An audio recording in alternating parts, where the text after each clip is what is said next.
Hi there. Good morning, This is Rachel. Rachel, my daughter, eldest daughter, and Mark, of course. And we want to do a father and daughter questions Mm-hmm. and just to be a blessing to you and share different things. And so I'm going to do ask questions first, Rachel. So, what is it like being a PK or a preacher's kid? Okay. So, being a PK, what I really liked about it was when all the guest ministers would come to church. So afterwards, we'd have lunch with them, and we got to hear all these amazing stories, and it was also opened up lots of opportunities. So Dad was so great. When he'd go preaching somewhere, he'd get me to sing before, which I never would have had that opportunity to grow in ministry if I hadn't been a PK. And also, I think it makes you have a sense of responsibility, feeling like you want to set a good example, which can really help to keep you from straying and things. So that was really helpful for me. And Mum and Dad are amazing, and I'm so grateful for for being a pastor's kid. And yeah, it really orchestrated the way I've been. Of course, yeah. Oh, good, good. The next one was, what was it like being raised in a dual nationality family? So half American and British. I loved having the dual nationalities. So in our house we would celebrate Thanksgiving in November, That's right. and it was a bit tricky to celebrate the 4th of July because I felt like independence. It's half me is British, half American. A bit Bit tricky. difficult, but you did well. It was great getting to visit the grandparents, and also I think it kind of started making me interested in other cultures, and so I think that I just get such a kick of learning about different cultures now, and I'm sure that was because I grew up with two at home. I have married a German man, so our daughter is going to also have the two different or three different nationalities going on at home. And I think it's really good to celebrate the different cultures, and just it makes Yeah. it really interesting, bringing the traditions from both. And that's what I really like that. Really Yes, like that's good. That's good. This is similar, but tell us what it was like being raised in a multicultural church that. environment.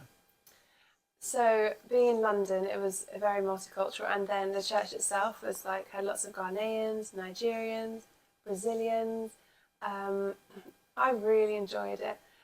We had, I think each nationality brings in a strength, and so it was.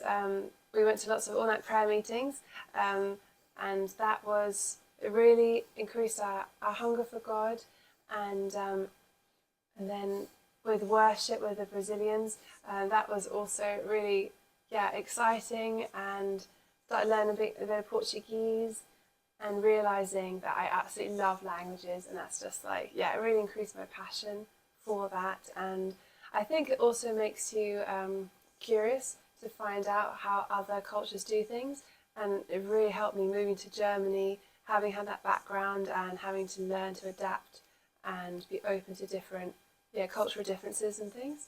So I really enjoyed that. That was good times, Dad. Good It times. was good. It sort of prepares you for the nations too, as you said before, wasn't it?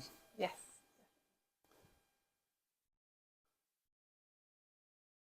And what was the best thing you liked about your father? Oh, Dad. Aha.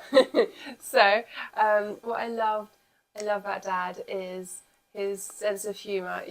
He's always been a joker at home. He would always bring the jokes, and also he'd come up with really cool traditions. So we'd have like pizza on Friday nights with movies, and Well, that was because my spiritual father, Papa Dan, they would have pizza and videos on because they had back then you had Blockbuster, so you had the video night. So We used to really look forward to that. And Dad was so good at putting Nate and my sister and I first. So like we always knew we could go straight to Dad and talk to him. We never felt like the ministry was more important than us. I think that was it's really important to us. And Dad would take us for daddy-daughter dates, like to restaurants, and it made such a difference having that friendship, and yeah, the friendship just continued like throughout my life. And yeah, I love you, Dad. And I was just really grateful, really grateful for the closeness and friendship. And also, what I love about Dad is his hunger for God. I always remember as a little girl, I'd go up to his room, I'd knock on the door, and then you'd see, I go in, you'd have like carpet kind of marks on your forehead of like when he was like seeking God, and yeah, it's really inspiring. Absolutely. Precious moments. Oh, man. What did you enjoy most about your upbringing? So, I would say you and Mum, just the friendship, I think, with you both, and like you've really taught us about loving Jesus from a young age. And what I really liked is you didn't like force the Bible down our throats or anything, but you really you taught us about having a friendship with Jesus, which was really it was so important for my life, and setting me up for the rest of my adult life. So that was the first part of this interview, and the next part is coming shortly.